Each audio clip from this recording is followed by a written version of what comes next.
السميع العليم من الشيطان اللعين الرجيم. بسم الله الرحمن الرحيم. الحمد لله المعروف من غير رؤية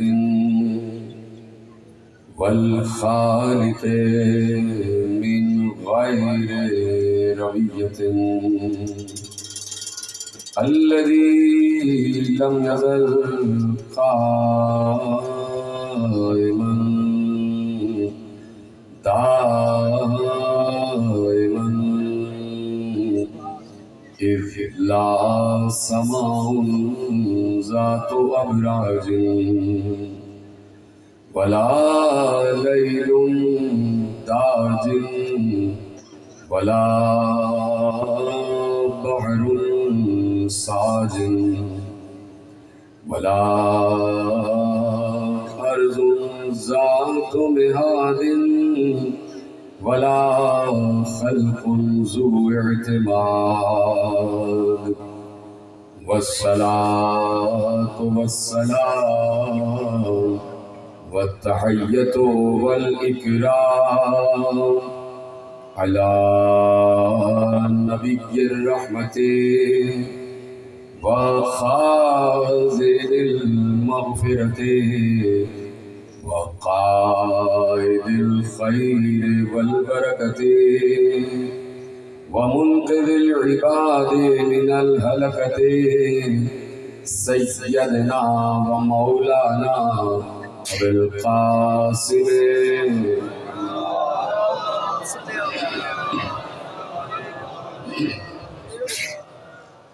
وأهل بيته الطيبين الطاهرين المعصومين المظلومين المنتخبين المنتجبين الذين أذهب الله عنهم الرجس وطهرهم تطهيرا.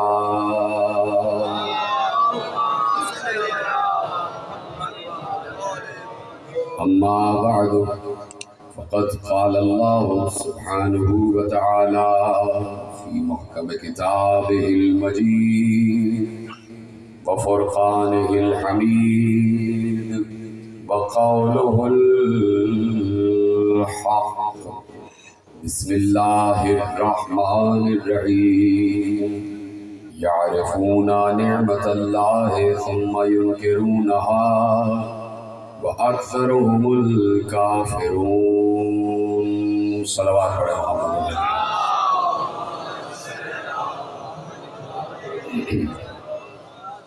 1445 ہجری کے عشرہ ماہ رضا کی مرکزی بارگاہ دھوبی گھاٹ فیصل آباد میں حضرات آج 7ویں مجلس میں شریک ہیں اور وسائل معرفت کے عنوان سے سلسلہ گفتگو 7ویں منزل میں داخل ہو رہا ہے.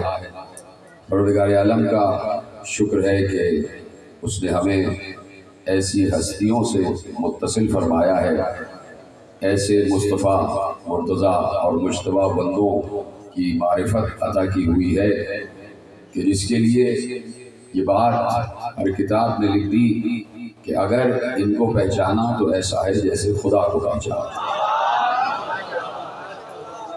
تو معرفت کے وسائل اور معرفت کے وسیلے یہ بہت ضروری ہے تاکہ ہم اپنے الہ کو اور اپنے رب کو پہچانیں. اور پھر پہچان اس لیے ضروری ہے کہ کس کا سجدہ کیا جا رہا ہے. مسجدوں میں جائیں تو یہ تو معلوم ہو کہ یہ مسجد کس کا گھر ہے. مسجدوں سے باہر آئیں تو کم از کم اس کیفیت میں تو ہوں کہ ہم ہر وقت نماز کی کیفیت میں ہیں. وجہ یہ ہے کہ قرآن کریم نے نماز کے لیے حکم دیا کہ اقیم الصلاۃ، صلاۃ قائم کرو، صلاۃ قائم کرو. یعنی صلاۃ کا قیام معاشرے میں بہت ضروری ہے. صلاۃ کا قیام صرف مسجد ہی میں نہیں ہے بلکہ گھروں میں بھی صلاۃ کا قیام ہے، بازاروں میں بھی صلاۃ کا قیام ہے، شاہراہوں پر بھی صلاۃ کا قیام ہے، آپ کے دفاتر میں بھی صلاۃ کا قیام ہے. یعنی اللہ یہ کہہ رہا ہے کہ قیام صلاۃ کا مطلب یہ ہے کہ ہر وقت نماز کی کیفیت میں رہو. اور جو فرمایا آپ نے ہر وقت نماز کی کیفیت میں رہو. اور میں پچھلے سال ایک جملہ عرض کر چکا کہ قیام صلاۃ کا مطلب یہ ہے کہ جب آپ مسجد میں نماز پڑھنے جاتے ہیں اور نماز پڑھ رہے ہوتے ہیں اور جس وقت نماز کی کیفیت میں ہوتے ہیں اس وقت سارا دھیان اللہ کی طرف ہوتا ہے. یعنی آپ کی قرأت بھی اللہ کے لیے ہے، آپ کی تسبیحات بھی اللہ کے لیے ہیں، آپ کی تعقیبات بھی اللہ کے لیے ہیں. یعنی نماز پڑھتے وقت کوئی جھوٹ نہیں بول رہا ہوتا، نماز پڑھتے وقت کوئی ڈاکہ نہیں ڈال رہا ہوتا، نماز پڑھتے وقت کوئی چوری نہیں کر رہا ہوتا، نماز پڑھتے وقت کسی کو قتل نہیں کیا جا رہا ہوتا، نماز پڑھتے وقت بے ایمانی نہیں کی جا رہی ہوتی، نماز پڑھتے وقت بد دیانتی نہیں کی جا رہی ہوتی، نماز پڑھتے وقت کسی کے خلاف سازش نہیں کی جا رہی ہوتی. تو اللہ چاہتا ہے کہ ہر وقت اسی کیفیت میں رہو. ایسا نہ ہو کہ مسجد سے نماز پڑھ کے باہر نکلے اور دوسرے کو کافر کہنا شروع کر دیا، مسجد سے نماز پڑھ کے باہر نکلے جھوٹ بولنا شروع کر دیا، مسجد سے نماز پڑھ کے باہر نکلے ڈاکہ ڈالنا شروع کر دیا، مسجد سے نماز پڑھ کے باہر نکلے بد دیانتی شروع کر دی، مسجد سے نماز پڑھ کے باہر نکلے قتل و غارت گری شروع کر دی. ایسا نہیں ہے، بلکہ ہر وقت کیفیت نماز میں رہو. جیسے ہر وقت کیفیت میں نماز میں رہو گے تو یقیناً نہ کبھی جھوٹ بولو گے، نہ کبھی ڈاکہ ڈالو گے،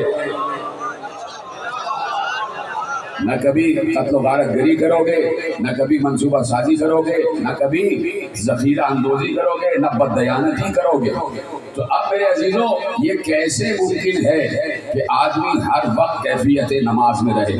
کس وقت ممکن ہے اور کیسے ممکن ہے کہ آدمی ہر وقت اقیم الصلاۃ یعنی قیام صلاۃ کی کیفیت میں رہے؟ چل رہا ہو تو لگے نماز میں چل رہا ہے، پھر رہا ہو تو لگے نماز میں پھر رہا ہے، کھا رہا ہو تو لگے نماز میں کھا رہا ہے، پی رہا ہو تو لگے نماز میں پی رہا ہے. یعنی قیام صلاۃ کا مطلب یہ ہے کہ ہر وقت کیفیت نماز میں رہو. تو کیسے رہے؟ کس کی نگاہ میں ہو کہ وہ ہر وقت قیام صلاۃ کی کیفیت میں رہے؟ اس مسئلے کو بھی امیر المومنین نے حل فرما دیا، اور یہ کہہ کے حل فرمایا کہ ایک کتاب نے لکھا اور کتاب لکھنے والے راویوں نے اس جملے کو محفوظ کیا کہ علی نے منبر سلونی پر اس مسئلے کو بھی حل فرما دیا کہ اگر قیام صلاۃ میں رہنا چاہتے ہو تو طریقہ یہ ہے کہ من قام ولایتی فقط اقام الصلاۃ، جس نے میری ولایت کو قائم کیا اس نے صلاۃ کو قائم کیا.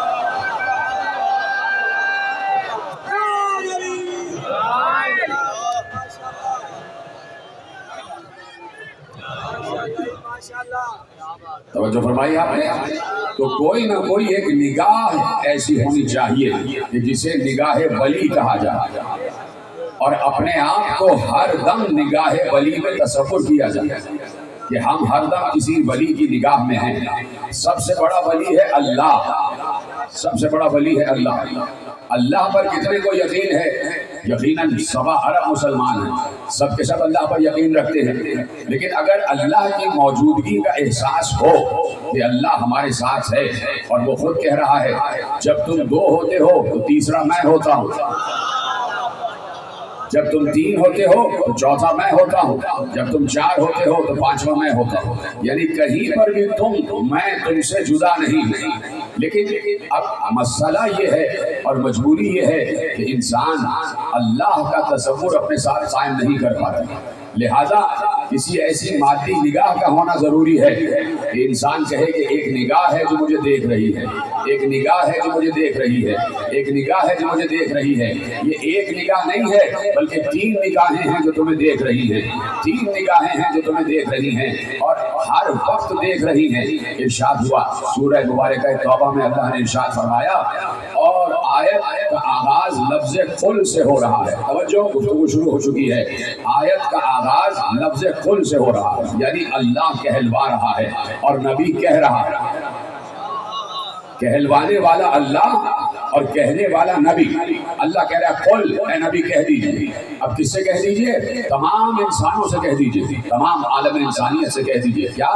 قل اعملوا فسيرى الله عملكم ورسوله والمؤمنون. ان سے کہیے کہ تمہارے ہر عمل کو اللہ دیکھ رہا ہے. توجہ، سلامت رہیں جیسے آپ میرا ساتھ دے رہے ہیں. تمہارے ہر عمل کو اللہ دیکھ رہا ہے یہ قرآن کی آیت ہے، حدیث نہیں ہے کہ جس پہ ڈیبیٹ ہو جائے۔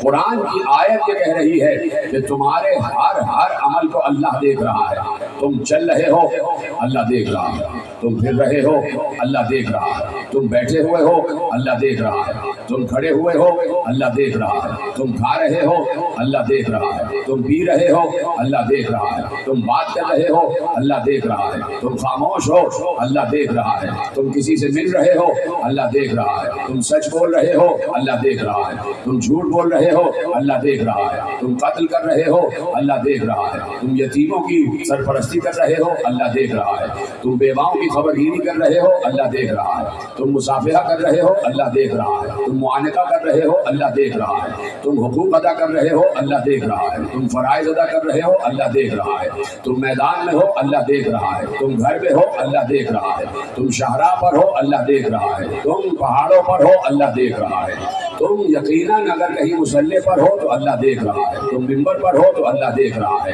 تم مسجد میں ہو اللہ دیکھ رہا ہے، تم گھر میں ہو اللہ دیکھ رہا ہے، تم بچوں سے باتیں کر رہے ہو اللہ دیکھ رہا ہے، تم بڑوں سے باتیں کر رہے ہو اللہ دیکھ رہا ہے، تمہاری شادی ہو رہی ہے اللہ دیکھ رہا ہے، تمہارے تعلقات آگے بڑھ رہے ہیں اللہ دیکھ رہا ہے، تم پڑھ رہے ہو اللہ دیکھ رہا ہے، تم لکھ رہے ہو اللہ دیکھ رہا ہے، تم آگے بڑھ رہے ہو اللہ دیکھ رہا ہے، تم روزی کما رہے ہو اللہ دیکھ رہا ہے، تم تجارت کر رہے ہو اللہ دیکھ رہا ہے، تم آسمانوں پر پرواز کر رہے ہو اللہ دیکھ رہا ہے، تم ایک ملک سے دوسرے ملک جا رہے ہو اللہ دیکھ رہا ہے، تم اپنے وطن واپس آ رہے ہو اللہ دیکھ رہا ہے، تم نماز پڑھ رہے ہو اللہ دیکھ رہا ہے، تم روزہ رکھ رہے ہو اللہ دیکھ رہا ہے، تم حج کر رہے ہو اللہ دیکھ رہا ہے، تم زکوٰۃ دے رہے ہو اللہ دیکھ رہا ہے، تم جہاد کر رہے ہو اللہ دیکھ رہا ہے، جہاں پر بھی ہو جو عمل بھی انجام دے رہے ہو اللہ دیکھ رہا ہے۔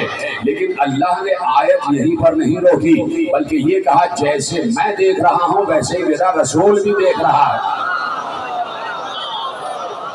سلامت رہے، جملے آپ تک پہنچ گئے؟ جیسے میں دیکھ رہا ہوں ویسے ہی میرا رسول دیکھ رہا ہے، یعنی جیسے اللہ دیکھ رہا ہے ویسے ہی اس کا رسول بھی دیکھ رہا ہے۔ قُلِ اعْمَلُوا فَسَيَرَى اللَّهُ عَمَلَكُمْ وَرَسُولُهُ، اللہ بھی تمہارے ہر عمل دیکھ رہا ہے اور رسول بھی تمہارا ہر عمل دیکھ رہا ہے، یعنی اللہ کی جیسی نگاہ ہے ویسی ہی نگاہ رسول کی ہے۔ بڑی آسانی سے آپ نے جملے کو وصول کیا، جملہ بہت بڑا آپ کے حوالے کیا، میرا جملہ نہیں ہے قرآن کا جملہ ہے، یعنی جیسے اللہ دیکھ رہا ہے ویسے ہی اس کا رسول دیکھ رہا ہے۔ اب کیا دوبارہ ساری چیزیں دہراؤں؟ تم چل رہے ہو رسول دیکھ رہا ہے، تم پھر رہے ہو رسول دیکھ رہا ہے، تم کھا رہے ہو رسول دیکھ رہا ہے، تم پی رہے ہو رسول دیکھ رہا ہے، تم پہاڑوں پہ بھاگے جا رہے ہو رسول دیکھ رہا ہے۔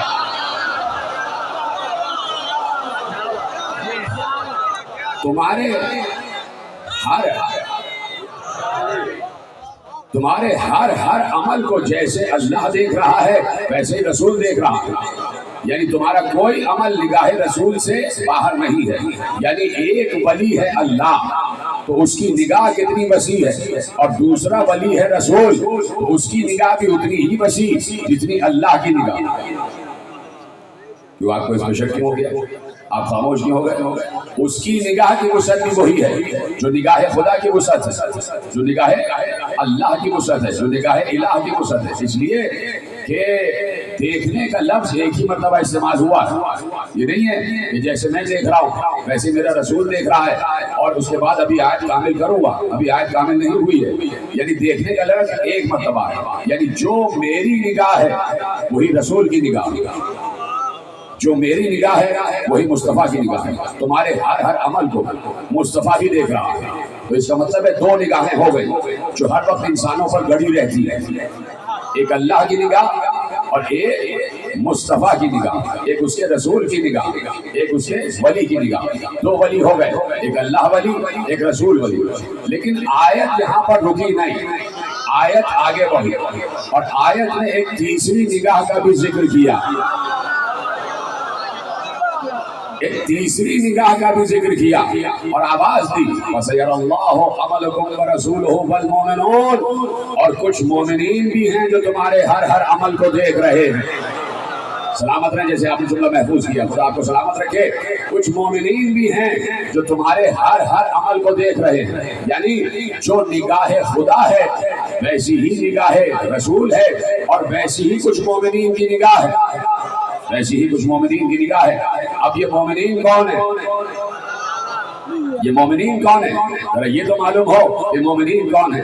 اگر مومنین سے مراد سارے مسلمین ہیں، اگر مومنین سے مراد سارے مسلمین ہیں تو میں مسلمانوں سے اس وقت پوچھنا چاہتا ہوں کہ بہت سے مسلمان یہاں بیٹھے ہوئے ہیں، بہت سے مسلمان شاہراہوں پر اس وقت سفر کر رہے ہیں، بہت سے مسلمان دکانیں کھولے بیٹھے ہوئے ہیں، جو دکانیں کھولے بیٹھے ہوئے ہیں، یا جو اس وقت مسجد کے حجروں میں ہیں، یا جو اس وقت لوگوں کو بچوں کو قرآن پڑھا رہے ہیں، ناظرہ پڑھا رہے ہیں، اس وقت وہ اپنے مدرسوں میں ہیں، تو مدرسوں والوں سے، شاہراہ پر چلنے والوں سے، مسجد میں بیٹھنے والوں سے، تجارت پر آ جانے والوں سے، دکانیں کھولنے والوں سے کہہ رہا ہوں، ابھی تم گھر میں تو نہیں ہو نا؟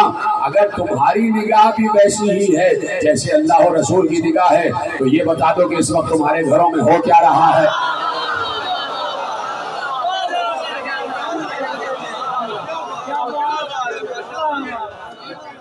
اس وقت بتا دو کہ تمہارے گھروں میں کیا ہو رہا ہے۔ یعنی اگر کہیں پر انسان ہے تو دوسری جانب کی اسے خبر نہیں ہے۔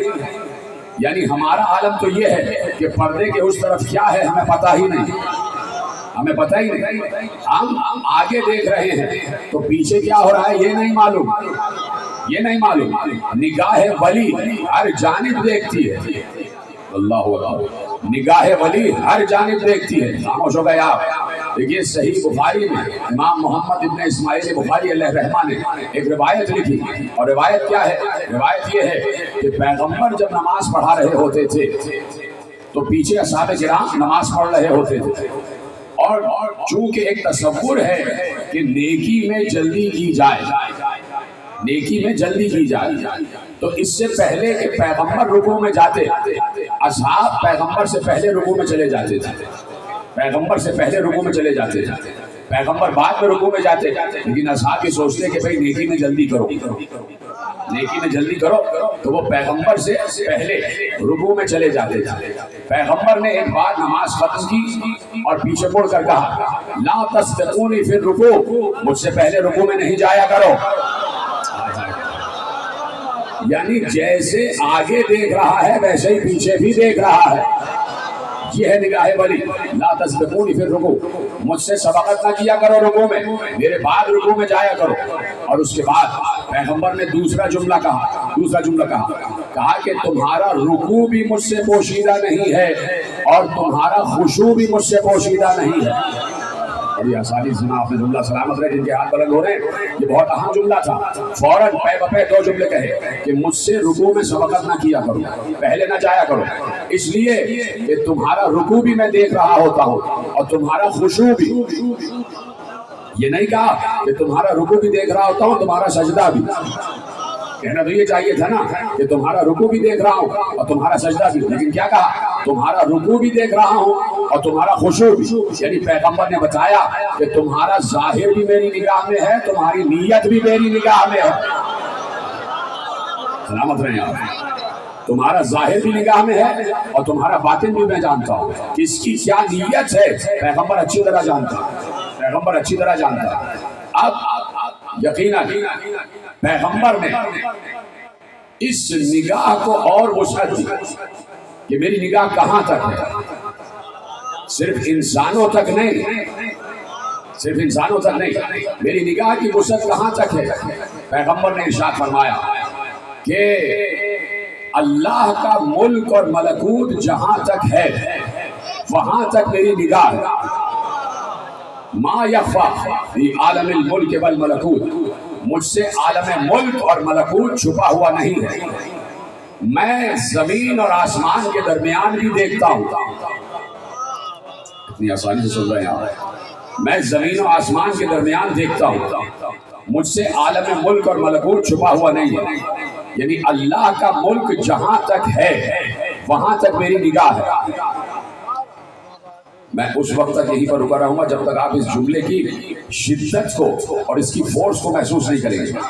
اللہ کا ملک جہاں تک ہے، صرف یہ نہ سمجھنا کہ اس چھوٹی سی دنیا کے انسانوں کو دیکھ رہا ہوں۔ جیتے رہیں، سلامت رہیں۔ آپ سمجھ رہے ہیں چھوٹا سا ملک اللہ کا ملک ہے۔ اللہ کا ملک اربوں کھربوں ستاروں پر مشتمل ہے، لامحدود ستارے ہیں، کلسٹرز ہیں، ایک ایک کلسٹر میں کروڑ ستارے ہیں۔ اور کلسٹرز کی تعداد بھی کروڑوں کے قریب ہے، گچھے ہیں ستاروں کے، اور ہر ستارے کا پالنے والا اللہ ہے۔ ان ستاروں میں مخلوق آباد ہے، اور ہر مخلوق اپنے اپنے انداز سے اللہ کی تسبیح کر رہی ہے، اللہ کی تسبیح اور تقدیس کر رہی ہے، اور مسلسل عالمین بن رہے ہیں اور بگڑ رہے ہیں، مسلسل قیامتیں آ رہی ہیں۔ اس گزرتے ہوئے لمحے میں یہ جو اس وقت ہو رہا ہے 7:25 صبح کا وقت 7:25، نہ معلوم کتنی دنیاؤں پر قیامت اس وقت آ رہی ہوگی۔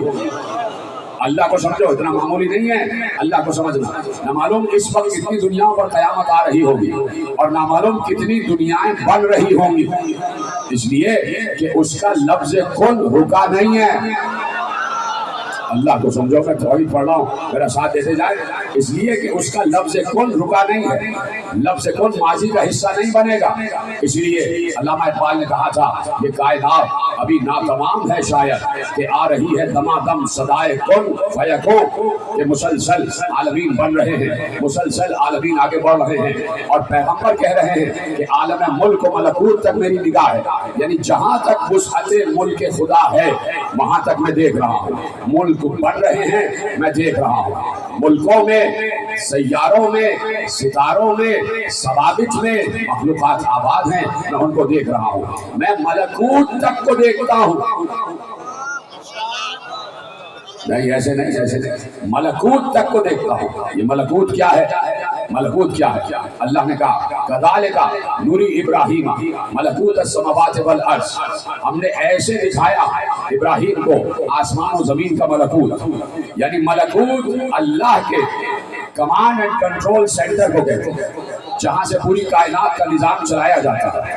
اللہ کے مقام اختیار و اقتدار کو ملکوت کہا جاتا ہے۔ میں پہلے یا دوسرے اشرے میں ایک بات عرض کر چکا، جب میں نے یہاں مجلس پڑھنا شروع کی تو میں نے عرض کیا تھا کہ جناب ابراہیم کو اللہ نے دکھایا، اور وہ ملکوت دکھایا جو اللہ کا مقام اختیار و اقتدار ہے، یعنی جب بھی کسی نبی کو معجزہ دکھانا ہوتا ہے تو بظاہر نبی زمین پر نظر آتا ہے، لیکن اسے معجزہ دکھانے کے لیے ملکوت پر بلند ہونا پڑتا ہے، وہ ملکوت تک پہنچتا ہے، اس لیے کہ وہیں سے سب اختیارات کنٹرول ہو رہے ہوتے ہیں۔ اللہ نے حضرت ابراہیم کو ملکوت کی سیر کرایا اور ملکوت دکھایا کہ کیسے میں مردوں کو زندہ کرتا ہوں، کیسے میں مردوں کو زندہ کرتا ہوں۔ ملکوت چپ ہو گیا، لیکن جب تک آپ بولیں گے نہیں میں اسی مقام پر رکا رہوں گا۔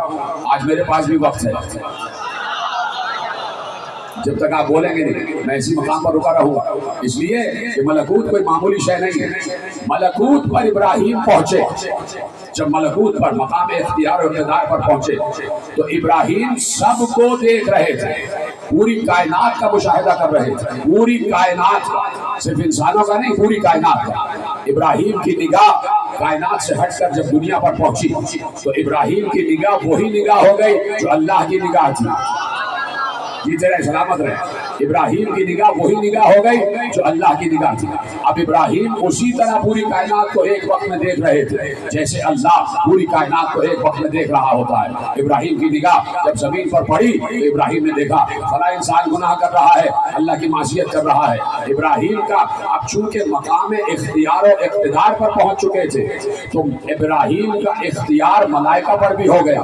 جو ملکوت پر بلند ہوتا ہے اس کے تابع ہر شے ہو جاتی ہے، پھر ملائکہ بھی اس کے اطاعت گزار ہوتے ہیں، پھر فرشتے بھی اس کے اطاعت گزار ہوتے ہیں، پھر جبرائیل و اسرائیل بھی اس کے اطاعت گزار ہوتے ہیں۔ ابراہیم نے دیکھا ایک شخص معصیت کر رہا ہے، ایک شخص گناہ کر رہا ہے، ابراہیم نے اسرائیل سے کہا اس کی روح قبض کر لو، یہ اللہ کا گناہ کر رہا ہے۔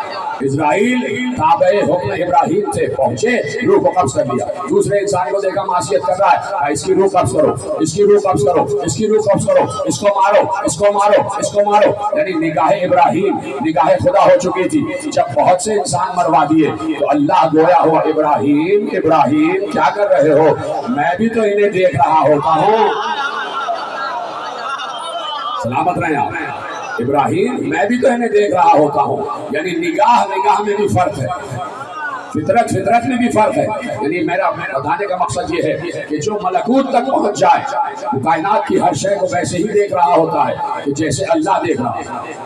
تو اب پیغمبر نے کہا کہ میں عالم ملک و ملکوت تک کو دیکھ رہا ہوتا ہوں، میں بظاہر زمین پر رہتا ہوں لیکن میری نگاہ ملکوت تک رہتی ہے، میری نگاہ ملکوت تک رہتی ہے، بظاہر میں زمین پر رہتا ہوں۔ اب مجھے نہیں پتا جملہ آپ تک کیسے پہنچے گا، تیار ہو جائیے جملہ سننے کے لیے۔ ایک نگاہ ہے اللہ کی، ایک نگاہ ہے رسول کی، اور ایک نگاہ کس کی ہے؟ ابھی مسئلہ حل ہونے جا رہا ہے۔ جب پیغمبر معراج سے واپس آئے،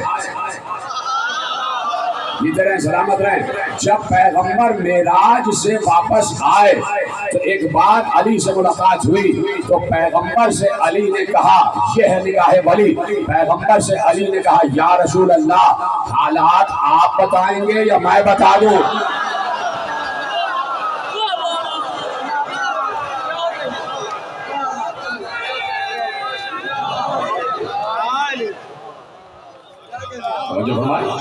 جو معراج کا سفر ہے آپ بتائیں گے یا میں بتا دوں؟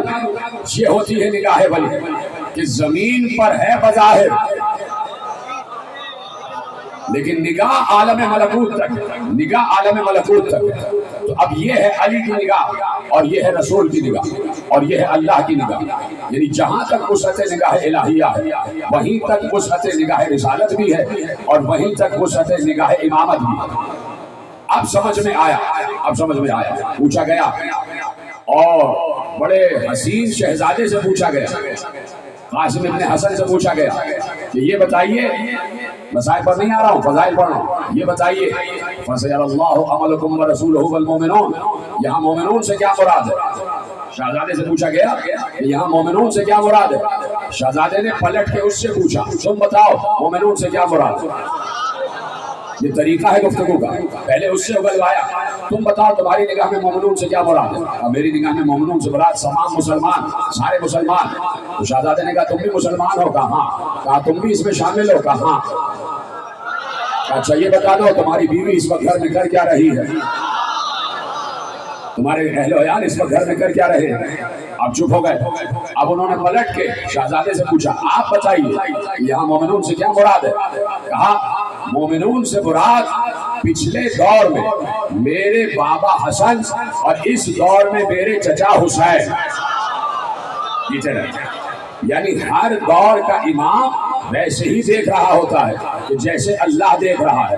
اب سمجھ میں آیا کہ ہر دور میں ایک عین اللہ کا تصور کتنا ضروری ہے۔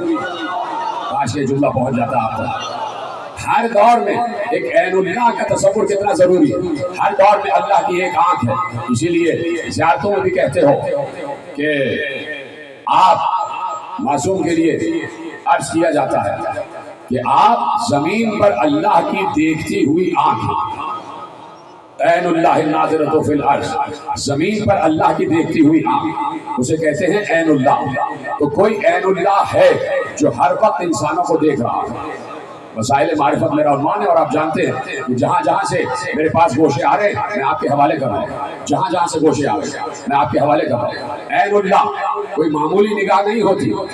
عین اللہ کا مطلب یہ ہے کہ ظاہر کو بھی دیکھے اور باطن کو بھی دیکھے۔ بات پہنچ گئی؟ ظاہر کو بھی دیکھے اور باطن کو بھی دیکھے۔ اب مسئلہ یہ ہے کہ عین اللہ ید اللہ بھی ہے، جو عین اللہ ہے وہ ید اللہ بھی ہے، اللہ کا ہاتھ بھی ہے اور اللہ کی آنکھ بھی ہے۔ جس اللہ کے ولی کو اللہ خود عین اللہ کہہ رہا ہے، رسول خود عین اللہ کہہ رہا ہے، اس کی نگاہ کا تو کیا کہنا، اس کی نگاہ تک تو کوئی نہیں پہنچ سکتا۔ اس کے ہاتھ میں جو ذوالفقار آ جائے وہ بھی شجروں کو دیکھ کر چل رہی ہوتی ہے۔ سلامت رہیں آپ۔ اس کے ہاتھ میں جو ہتھیار آ جائے وہ بھی شجروں کو دیکھ کر چل رہا ہوتا ہے، وہ بھی نسب کو دیکھ کر چل رہا ہوتا ہے۔ یعنی ہتھیار آسمان سے اترا ہے تو وہ بھی نگاہ لے کر اترا ہے۔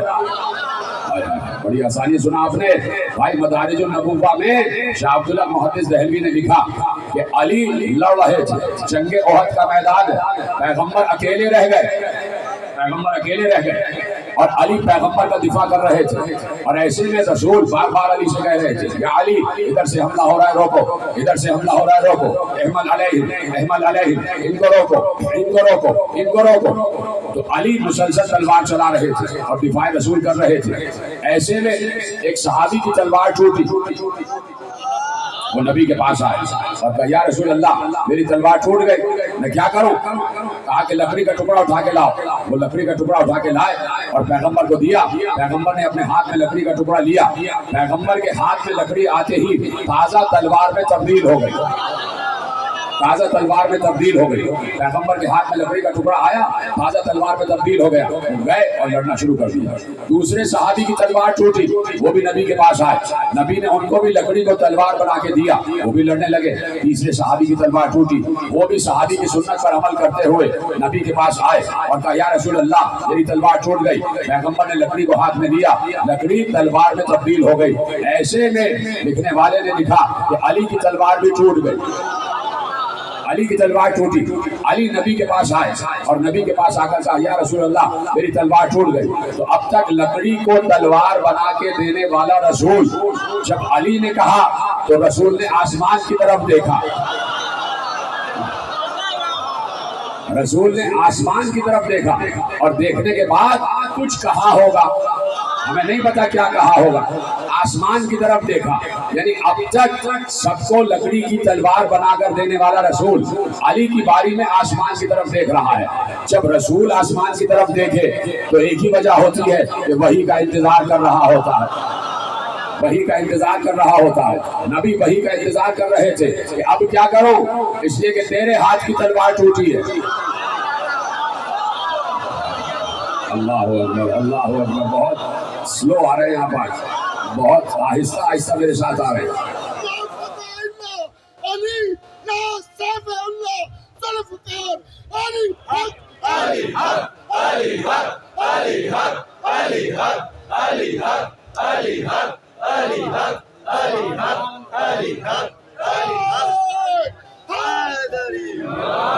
توجہ فرمائی، اب تو علی کے ہاتھ کی تلوار ٹوٹ گئی ہے، گویا آسمان سے اجازت لے رہے تھے کہ کیا کیا جائے۔ اب رسول آسمان کی طرف دیکھے اور وہاں سے کوئی اثر پذیری نہ ہو، یہ ہو ہی نہیں سکتا، وہاں سے کوئی اثر نہ آئے، یہ ہو ہی نہیں سکتا۔ ایک بار عبداللہ محدث دہلوی لکھتے ہیں کہ آسمانوں کے دروازے کھلے، آسمانوں کے دروازے کھلے، ایک کرسی برآمد ہوئی، سونے اور چاندی سے بنی ہوئی کرسی، لال و جواہرات سے جڑی ہوئی کرسی۔ کرسی خالی نہیں تھی، کرسی پر جبرائیل بیٹھے ہوئے تھے، جبرائیل کے ہاتھ بھی خالی نہیں تھے، جبرائیل کے ہاتھ میں تلوار تھی اور جبرائیل خاموش نہیں آ رہا تھا بلکہ یہ کہتا ہوا آ رہا تھا لا فتح الا علی لا سیف الا ذوالفقار۔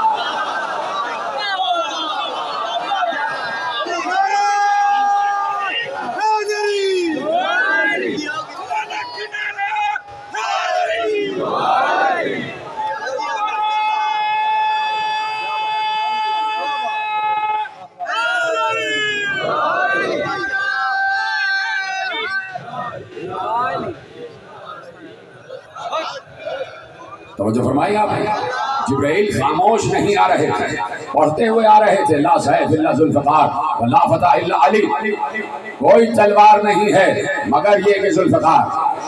اور دوسرا ٹکڑا کیا ہے، کوئی مرد نہیں ہے سوا علی کے۔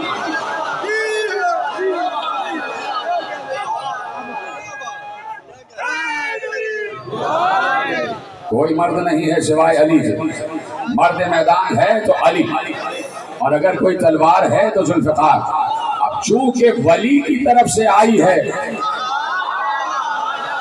اللہ ولی کی طرف سے آئی ہے اور نبی ولی کے ذریعے آئی ہے اور علی ولی کے لیے آئی ہے، تو جو ہتھیار آسمان سے اترا اس کی نگاہ بھی وہی ہے جو نگاہ ولی ہے۔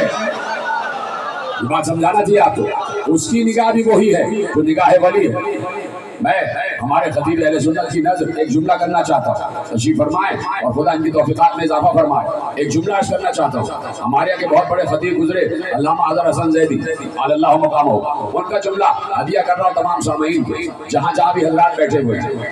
انہوں نے ان سے کسی نے پوچھا کہ یہ بتائیے کہ جب دوستوں کی تلوار ٹوٹی تو نبی لکڑی کو تلوار بنا کے دیتے رہے، جب علی کی تلوار ٹوٹی تو تلوار آسمان سے آئی، وجہ کیا ہے؟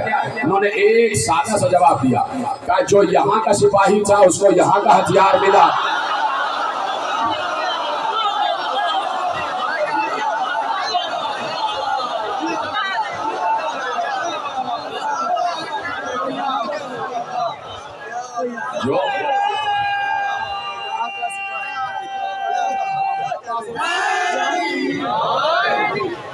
جو یہاں کا سپاہی تھا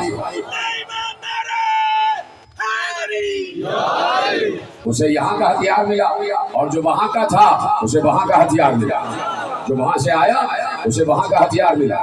تو ہتھیار اگر دست نبوت میں آئے یا دست امامت میں آئے، پیغمبر اپنے ہاتھ میں لکڑی کا ٹکڑا لے رہے ہیں اور پیغمبر کے ہاتھ میں لکڑی کا ٹکڑا آ کے تر و تازہ تلوار میں تبدیل ہو رہا ہے، یہ ہے نبی کے ہاتھ کا معجزہ۔ جملہ دینے جا رہا ہوں، یہ ہے نبی کے ہاتھ کا معجزہ۔ ابھی دنیا نبی کے ہاتھ کا معجزہ نہ سمجھ پائی تو اللہ کے ہاتھ کا معجزہ کیا سمجھ میں آئے گا؟ دست خدا کا معجزہ کیا سمجھ میں آئے گا؟ ابھی نبی کی ذات سمجھ میں نہیں آئی تو اللہ کی ذات کیا سمجھ میں آئی؟ تو اب یہ جتنے معرفت کے مسائل ہیں صرف اس لیے ہیں کہ اللہ کو سمجھا جائے، اللہ کو سمجھا جائے۔ پیغمبر نے 23 برس جب قرآن کی آیتیں اتری ہیں تو پیغمبر نے ہر آیت کی تفسیر بیان فرمائی، ہر آیت کی تفسیر بیان فرمائی۔ آیت اتری من جاء بالحسنہ فلہ عشر امثالہا، اب تفسیر کا انداز دیکھیے اور وسائل معرفت میرا عنوان دیکھیے۔ من جاء بالحسنہ فلہ عشر امثالہا، جس نے ایک نیکی کی اس کو ہم 10 گنا اجر دیں گے۔ نیکی ایک ہوگی، ثواب 10 ہوں گے۔ یہ ہے کون سی نیکی؟ ایک نیکی وہ ہے کہ لن تنالوا البر حتی تنفقوا مما تحبون، تم اس وقت تک بر کو نہیں پا سکتے، نیکی کو نہیں پا سکتے جب تک اپنی پسندیدہ ترین شے اللہ کو ہدیہ نہ کرو۔ یعنی جو شے تمہیں پسند ہے وہ شے اللہ کو پیش کر دو، جو تمہیں پسند ہے۔ ایسا نہیں کہ گئے ہیں کہیں اور سامنے سے فقیر گزر رہا اور جو جیب میں سب سے خراب نوٹ ہے وہ اللہ کی راہ میں ہدیہ کر دیا۔ نہیں، سب سے پسندیدہ ترین شے اللہ کی راہ میں ہدیہ کرو۔ اگر تمہیں ہمت ہے تو اس آیت پر تو عمل کر کے دکھاؤ۔ بڑے بڑے عمل کرنے والے لوگ پڑے ہوئے ہیں، ہمت ہے تو مولوی سے کہو، ملا سے کہو کہ اس آیت پر تو عمل کرے۔ تجھے گاڑیوں سے اور اپنے بنگلوں سے بڑی محبت ہے، دے دے اللہ کی راہ میں۔ تو بات کیا ہے؟ جو شے سب سے اہم ترین اور قیمتی ہے اللہ وہ مانگ رہا ہے، اللہ وہ مانگ رہا ہے۔ جملہ دوں آپ کے حوالے کرو اگر آپ کی اجازت ہے۔ مجھے اندازہ ہے کہ آج بھی بہت گرمی ہو رہی ہے اور آپ پنکھے چل رہے ہیں، لیکن میں آپ کا شکر گزار ہوں اور میں آپ کو صرف دعا دے سکتا ہوں، باقی شکریہ وارث فرش ادا ادا کرتا ہوں۔ اور آپ کو کوئی غم نہیں ہوگا سوا غم حسین، اور مسلسل آپ کے لیے دعا گو ہوں کہ جس کی اولاد نہیں ہے پروردگار اسے اولاد عطا فرمائے، جس کے رزق میں کمی ہے پروردگار اس کے رزق میں برکت عطا فرمائے، جو تجارت کر رہے ہیں ان کی تجارت میں پروردگار روز افزوں ترقی عطا فرمائے، جن کے پاس گھر نہیں ہے انہیں اہل بیت کے گھروں کے صدقے سے گھر عطا فرمائے، جن کی بیٹیاں رشتوں کے انتظار میں بیٹھی ہیں ان کو بہترین بر عنایت فرمائے۔ میں آپ کے لیے مسلسل دعا گو ہوں، پروردگار آپ کی دعاؤں کو قبول فرمائے۔ لیکن میں عرض یہ کر رہا ہوں کہ نگاہ ولی کہاں تک ہے، نگاہ ولی کہاں تک ہے، اور پھر ولی کا تعارف کہاں تک ہے۔ ولی کا تعارف ایک نیکی یہ ہے کہ جو تمہیں سب سے زیادہ پسند ہے وہ اللہ کی راہ میں ہدیہ کر دو، جو سب سے زیادہ پسند ہے۔ اب آپ درجہ بدرجہ دیکھیے کہ انسان کو کون کون سی چیزیں پسند ہیں۔ اگر آپ کے پاس بنگلہ ہے، گاڑی ہے، جائیداد ہے، تو یہ سب چیزیں آپ کو پسند ہیں تو اللہ کہہ رہے دے دو۔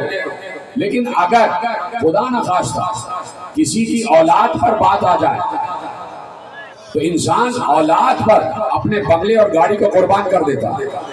اس کا مطلب ہے کہ اولاد سب سے زیادہ پسند ہے۔ بھائی فضائل پڑھ رہا ہوں، مصائب نہیں پڑھ رہا۔ اس کا مطلب ہے اولاد سب سے زیادہ پسند ہے۔ اولاد کا مطلب ہوتا ہے خون، جیتے رہے سلامت رہے۔ اولاد کا مطلب ہوتا ہے اپنا خون، یعنی اپنا خون سب سے زیادہ عزیز ہوتا ہے انسان کو۔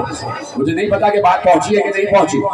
اپنا خون سب سے زیادہ عزیز ہوتا ہے انسان کو، اور اللہ کہہ رہا ہے جو چیز تمہیں سب سے زیادہ عزیز ہے وہ ہماری راہ میں ہدیہ کرو۔ ارے اسی لیے تو کہیں ہم زنجیر لگا کے خون ہدیہ کر رہے ہیں، کہیں کما لگا کے خون ہدیہ کر رہے ہیں۔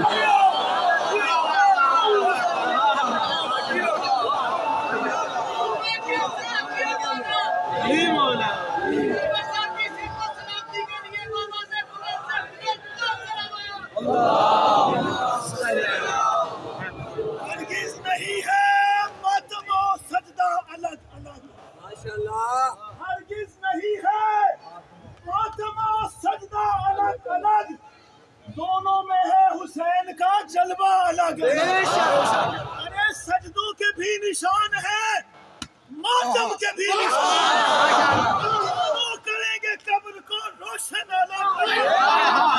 حیدر کے منکروں سے ہے مومن کچھ ایسے دور، حیدر کے منکروں سے ہے مومن کچھ ایسے دور، رہتے ہیں جیسے زندوں سے مردہ۔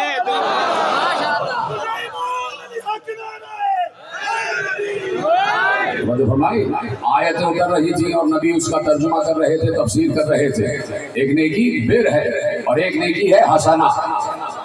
من جاء بالحسنہ فلہ عشر امثالھا، جس نے ایک نیکی کی ہم اسے 10 گنا اجر دیں گے۔ آواز دے دیجیے، ایک نیکی کرو گے 10 گنا اجر ملے گا۔ مناقب مرتضوی میں صالح کشفی ترمذی سنی الحنفی نے یہ حدیث محفوظ کی جو میں آپ کے حوالے کر رہا ہوں۔ اگر عالم اہل سنت نے نہ لکھا ہوتا تو شاید میں اس پلیٹ فارم پر نہ پڑھتا، لیکن جب علماء اہل سنت کی تصدیق آ گئی تو اب میں آپ کے حوالے کر رہا ہوں کہ پیغمبر نے جب آیت اتری من جاء بالحسنہ فلہ عشر امثالھا، جس نے ایک نیکی کی اس کو ہم 10 گنا اجر دیں گے، تو کسی نے کھڑے ہو کے پوچھا یا رسول اللہ یہ حسنہ کیا ہے؟ یہ حسنہ کیا ہے؟ یہ حسنہ کیا ہے کہ نیکی ایک ہو لیکن ثواب 10 گنا ہو۔ تو ایک بات صالح کشفی نے ترمذی سنی الحنفی نے مناقب مرتضوی میں پیغمبر کی یہ حدیث درج کر لی، محفوظ کر لی، اور آج میں وہیں سے پڑھ کے آپ کے حوالے کر رہا ہوں۔ ایک بار پیغمبر نے علی کو دیکھا، پوچھا گیا حسنہ کیا ہے؟ تو پیغمبر نے علی کو دیکھا اور کہا یا علی حبک حسنہ، یا علی تمہاری محبت حسنہ ہے۔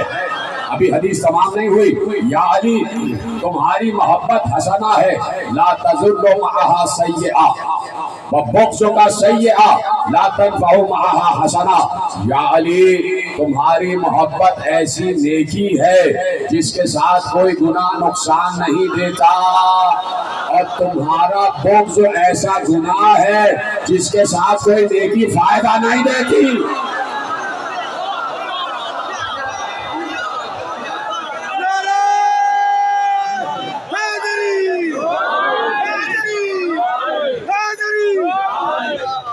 جس کے ساتھ کوئی نیکی فائدہ نہیں دیتی۔ علی کا بغض ایسا گناہ ہے کہ نیکیاں کیے جاؤ وہ صفر ہو رہی ہے، وہ زیرو ہو رہی ہے۔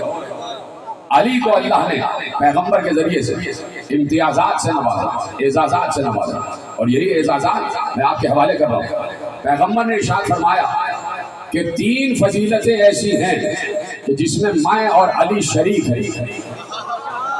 3 فضیلتیں ایسی ہیں جس میں میں اور علی شریک ہیں۔ وہ 3 کون سی ہیں؟ پیغمبر نے ارشاد فرمایا لی لواء الحمد وعلی حاملہ والکوثر لی وعلی ساقیہ والجنت والنار لی وعلی قسیمہ۔ اب اس کا ترجمہ آپ کے حوالے کرتا ہوں، لیکن ترجمہ تھوڑی دیر بعد حوالے کرتا ہوں۔ کچھ مہدی صاحب آپ سے کہنا چاہتے ہیں اور یقیناً آپ ان کی بات پر غور فرمائیے گا۔ 5 منٹ سے کہ پیغمبر نے ارشاد فرمایا کہ 3 فضیلتیں ایسی ہیں کہ جس میں میں اور علی شریک ہیں۔ اس کا مطلب ہے قدر مشترک ہے محمد و علی میں، اشتراک ہے محمد و علی میں۔ تو کہا 3 فضیلتیں ایسی ہیں کہ جس میں میں اور علی شریک ہیں۔ ارشاد فرمایا کہ میرے لیے لوائے حمد ہے۔ لوائے ہم سمجھتے ہیں اتنا بڑا پرچم ہوگا آسمانوں پر محشر کے دن، اتنا بڑا پرچم، ایک پرچم، اور اتنا بڑا کہ پورا عالم محشر اس کے سائے میں آئے گا۔ اتنا طویل پرچم ہوگا اور اس پرچم کا اٹھانے والا علی۔ پیغمبر کہہ رہے ہیں میرے لیے لوائے حمد ہے اور اٹھانے والا علی۔ لوائے حمد میرا ہے لیکن اٹھائے گا علی، کوثر میرا ہے لیکن بانٹے گا علی، جنت و دوزخ کا مالک میں لیکن تقسیم کرے گا علی۔ جنت و دوزخ کا مالک میں لیکن تقسیم کرے گا علی۔ اب پیغمبر نے کہا 3 فضیلتیں تو ایسی ہیں جس میں میں اور علی شریک ہے۔ اب سنیے جملہ آگے بڑھ رہا ہے اور کہا 3 فضیلتیں ایسی ہیں جس میں علی تنہا ہے، میں بھی شریک نہیں۔ جیتے رہے سلامت رہیں. بالکل آپ کے آخری لمحے میں تقریر داخل ہو رہی ہے. 3 فضیلتیں ایسی جس میں اور علی شریف. لوائے ہم میرا ہے, اٹھانے والا علی. کوثر میرا ہے, بانٹنے والا علی. جنت و نار کا مالک میں ہوں اور تقسیم کرنے والا علی. اور کہا اب 3 فضیلتیں ایسی ہیں جس میں علی تنہا ہے, علی لا شریک ہے, جس میں علی کے ساتھ میں بھی شریک نہیں ہوں. پوچھا گیا اے رسول اللہ وہ کون سی فضیلتیں ہیں؟ کہا سنو, جیسا سسر علی کو ملا,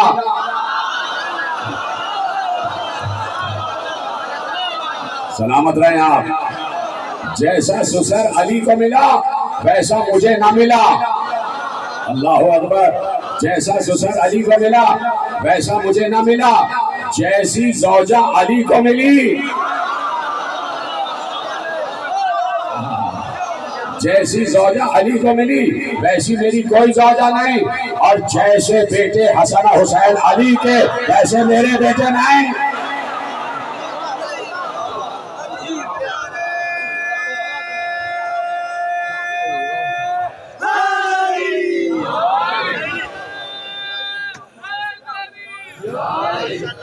جیسے میرے بیٹے, جیسے علی کے بیٹے حسن حسین ویسے میرے بیٹے نہیں. یا رسول اللہ یہ کیا کہہ دیا آپ نے؟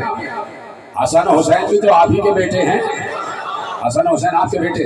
لیکن میں کیا کروں کہ قرآن نے کہہ دیا ما کان محمد ابا احد من رجالکم, محمد تم مردوں میں سے کسی کا باپ نہیں ہے.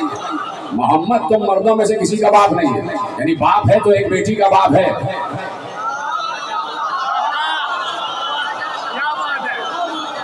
تم مردوں میں سے کسی کا باپ نہیں ہے, تو مردوں میں سے کسی کا باپ نہیں ہے. تو یہ جملہ فیصلہ کن جملہ قرآن نے محفوظ کیا, تم مردوں میں سے کسی کا باپ نہیں ہے. تو حسن حسین بھی تو مرد ہیں, لیکن آیت کا مزاج دیکھیے اور فطرت کا اور قدرت کا مزاج دیکھیے. آیت کا مزاج اور پھر مزاج الہی دیکھیے. کہ میں اکثر ایک جملہ عرض کرتا ہوں کہ اللہ نے کچھ ایسی ہستیاں تخلیق کی ہیں کہ جو اس کی فطرت کو بدلنے کی صلاحیت رکھتی ہیں, جو اس کی تقدیر لکھی ہوئی تقدیر کو بدلنے کی صلاحیت رکھتی ہے. مثلا اللہ نے کہا, بہت مشہور جملہ ہے, وَالشَّمْسُ تَجْرِي لِمُسْتَقَرٍّ لَهَا ذَلِكَ تَقْدِيرُ الْعَزِيزِ الْحَكِيمِ. ہم نے سورج کا ایک راستہ بنایا ہے کہ وہ مشرق سے طلوع کرے گا اور مغرب میں ڈوبے گا, اور یہ راستہ اللہ نے اس کی تقدیر میں لکھا ہے. یعنی سورج کی تقدیر اللہ نے لکھ دی, سورج کی تقدیر اللہ نے لکھی, سورج کی تقدیر اللہ نے لکھی. سمجھیں اس کو, شاید میں جملہ دہراتا جاؤں گا جب تک سب نہیں سمجھیں گے. سورج کی تقدیر اللہ نے لکھی. کیا تقدیر لکھی؟ کہ تو مشرق سے طلوع کرے گا اور مغرب میں ڈوب جائے گا. یہ اللہ کی لکھی ہوئی تقدیر ہے. کون ہے وہ بندہ جو اس تقدیر میں تبدیلی کر کے ڈوبے ہوئے سورج کو واپس پہنچا رہا ہے؟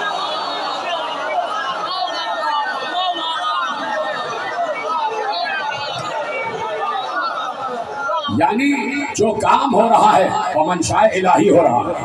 یہاں ٹکراؤ نہیں ہے. یہ مت سمجھنا کہ یہاں الہ میں اور بندے میں کوئی ٹکراؤ ہے, یہاں اللہ میں اور اس کے بندے میں کوئی ٹکراؤ ہے. نہیں, اللہ کے اذن سے سب کام ہو رہا ہے. اللہ بتانا چاہتا ہے کہ کچھ ہیں جو ہمارے ملکوت پر اختیار رکھتے ہیں, جو ہمارے مقام اقتدار و اختیار پر فائز ہیں. ہم نے انہیں یہ اجازت دی ہے کہ جو تقدیر ہم لکھیں تم اسے بدل سکتے ہو, تم فطرت بدل سکتے ہو. تو اب وہ فطرت جو سورج کی تھی وہ بدلی, کسی نے تقدیر بدلی, سورج کی تقدیر بدلی کہ سورج کو مغرب سے واپس بلایا, سورج کی تقدیر بدل گئی. تو سورج جو ایک ٹکا ہوا ہے اس کی تقدیر بدلے. کون؟ اللہ کا مزاج دان, مشیت خدا کا پروردہ, ارادہ الہی کا جاننے والا, مزاج دان الہیت, مرضی الہ کا مالک. وہ چاہے تو تقدیر کو بدل دے. سورج کی تقدیر بدلی علی نے اور راہب کی تقدیر بدلی حسین نے.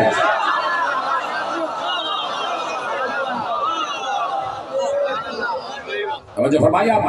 تو اب کہیں نہ کہیں مزاج بدل جاتا ہے اور کہیں نہ کہیں ان ہستیوں کو اختصاص حاصل ہوتا ہے. اب چونکہ استثنائی کیفیت تھی اور اختصاصی کیفیت تھی, تو ایک بار جب قرآن نے کہا کہ محمد تم مردوں میں سے کسی کا باپ نہیں ہے, لیکن حسنین کا اختصاص باقی رکھنا تھا, تو ایک بار اس آیت میں تو یہ کہا کہ محمد تم مردوں میں سے کسی کا باپ نہیں ہے. جملہ سننا, اس آیت میں تو یہ کہا کہ محمد تم مردوں میں سے کسی کا باپ نہیں ہے, لیکن اختصاص حسنین کو قائم رکھنے کے لیے کہا کہ جاؤ ان نصارہ نجران سے کہو تم اپنے بیٹوں کو لاؤ, ہم اپنے بیٹوں کو لائیں.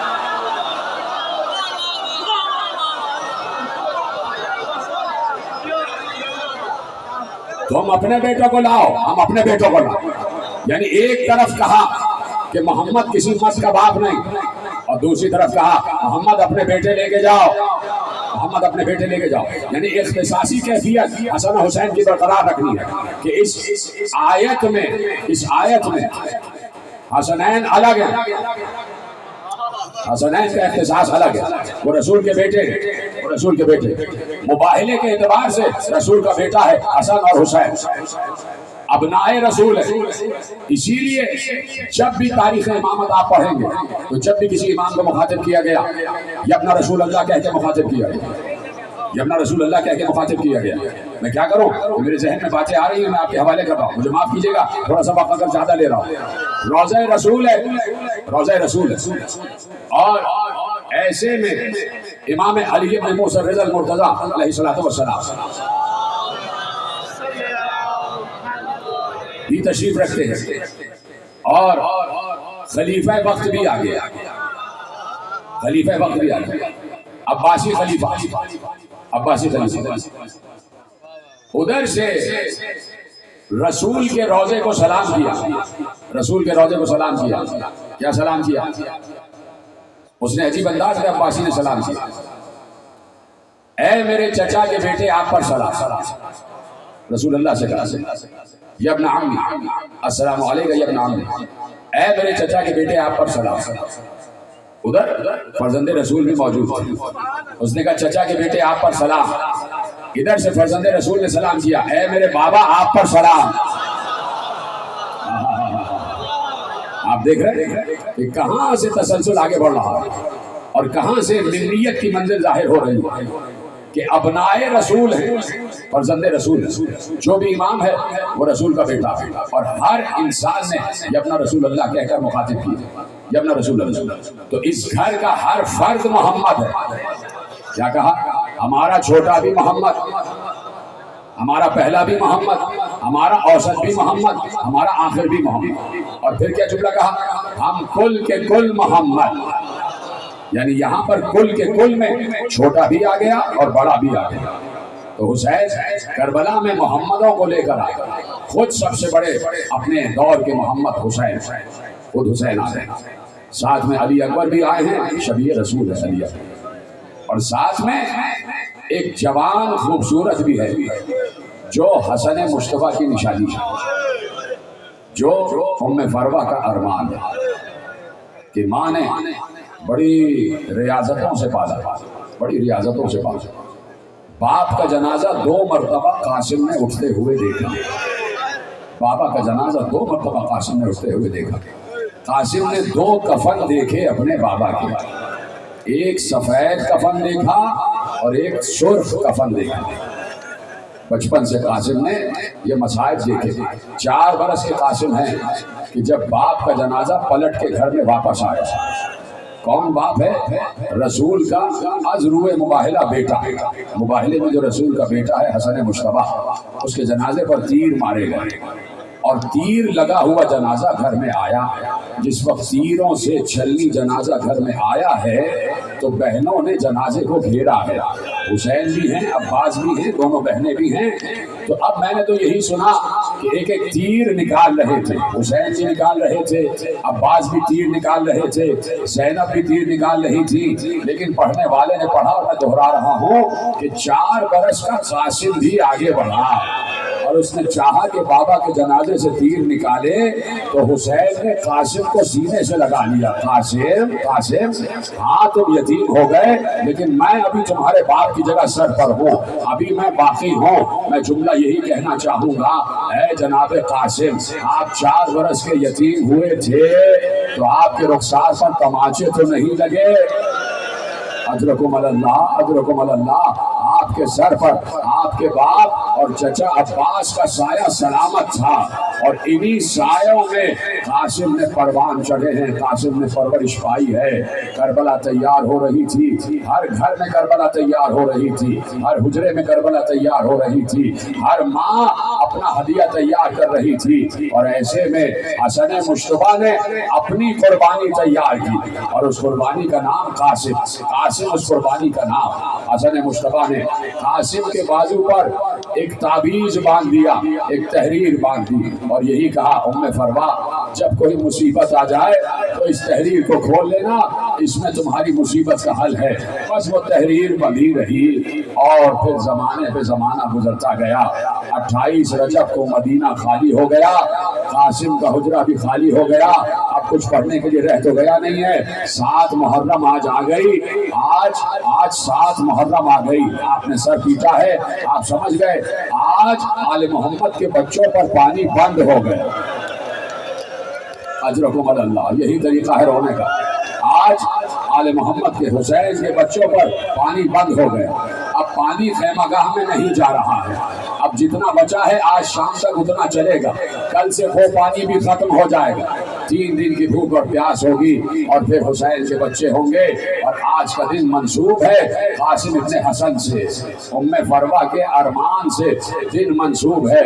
ام فروا اتنا حسین بیٹا ہے ام فروا کا کہ ماں روز نیا کرتا سی کر پہنا کر دیکھتی ہے، یہ کرتا میرے لال پر کیسا لگے گا، یہ کرتا میرے لال پر کیسا لگے گا۔ جب سامان باندھا ہے تو قاسم کا بھی سامان باندھا ہے۔ 28 رجب کو قاسم کے نئے کرتے، قاسم کے نئے کپڑے لے کر چلی ہیں کہ میں روز اپنے بچے کو نیا کرتا پہناؤں گی اور دیکھوں گی، ارمان بھرا ہے دل ماں کا۔ آ گیا قربانیوں کا دن میرے عزیزوں، قربانیوں کا دن آیا تو بار بار ہر ماں، دیکھیے کربلا میں بھی ماں کی فطرت بدلی ہے، کربلا میں بھی ماں کی فطرت بدلی ہے۔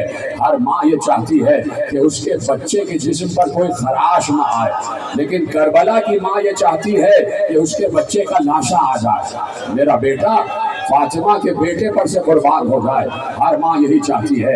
اپنے اپنے شہداء کو بھیجا جاتا ہے کہ جاؤ ان کو بتاؤ کہ حسین کون ہے۔ ہر شہید ہونے سے پہلے، جنگ کرنے سے پہلے جب میدان میں آتا ہے تو رجس پڑھتا ہے، بتاتا ہے ہم کون ہیں، اور بتاتا ہے کہ حسین کون ہے۔ یہ ہے امر بالمعروف اور یہ ہے نہی عن المنکر، کہ جس کے لیے ایک ایک شہید جاتا تھا، حسین کا تعارف کرانے جاتا تھا، اسلام کا تعارف کرانے جاتا تھا، اور اس کے بعد وہاں سے جنگ شروع ہوتی تھی، اور یہاں سے دفاعی جنگ ہوتی تھی، اور دفاعی جنگ بھی ایسی ہوتی تھی کہ الامان الحفیظ کی آوازیں آتی تھی۔ قاسم کب جاؤ گے؟ کہہ دیا ماں نے، قاسم کب جاؤ گے؟ ایک بار جب شب عاشور آئی ہے نا، اور حسین بتا رہے تھے کہ کل کیا ہوگا، کل کیا ہوگا، شہداء کی فہرست تیار ہو رہی تھی۔ اب دیکھنا قاسم کا جذبہ دیکھنا، اور قاسم کا بلبلہ دیکھنا، قاسم کی شجاعت دیکھنا، اور قاسم کا جذبہ دیکھنا۔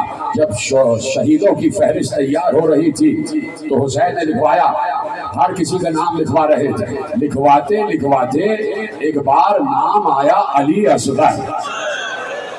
کیا سنا آپ نے؟ ایک بار حسین نے نام لکھوایا علی اصغر، تو ایک بار قاسم کھڑے ہو کے کہتے چچا علی اصغر کا نام، کیا فوج اشقیہ خیموں تک آ جائے گی؟ کیا فوج اشقیہ خیموں تک آ جائے گی؟ حسین نے کہا نہیں، میں علی اصغر کو پانی پلانے لے جاؤں گا۔ یعنی اتنا بلبلہ ہے قاسم میں کہ قاسم چاہتے ہیں کہ میں خیموں کے دفاع پر مامور رہوں۔ صبح عاشور آ گئی، علی اکبر کی اذان سے ابتدا ہو گئی، قربانیوں کی ابتدا ہوئی۔ قاسم بار بار جاتے ہیں، چچا مجھے اجازت دے دیجئے، چچا مجھے اجازت دے دیجئے۔ ایک بار حسین قاسم کو سینے سے لگا کر ایک جملہ کہتے ہیں، تم میرے بھیا حسن کی نشانی ہو، تمہیں دیکھتا ہوں تو میرا بھائی حسن مجھے یاد آ جاتا ہے، کیسے تمہیں جانے دوں، کیسے تمہیں اجازت دے دوں۔ آخر کار سر جھکا کر قاسم اپنی اماں کے خیمے میں آ گئے۔ کہا اماں اجازت نہیں مل رہی، ہمارا چچا اجازت نہیں دے رہا۔ کہا اچھا کیوں اجازت نہیں مل رہی؟ کہا بار بار کہتے ہیں کہ تم کو دیکھتا ہوں تو حسن یاد آ جاتے ہیں، میرا بھیا حسن یاد آ جاتا ہے۔ اماں بڑی مصیبت آ گئی، بڑی مشکل آ گئی، مجھے اجازت نہیں مل رہی۔ سنیں گے جملہ، جیسے ہی لفظ مشکل سنا، جیسے ہی لفظ مصیبت قاسم کی زبان پر آیا،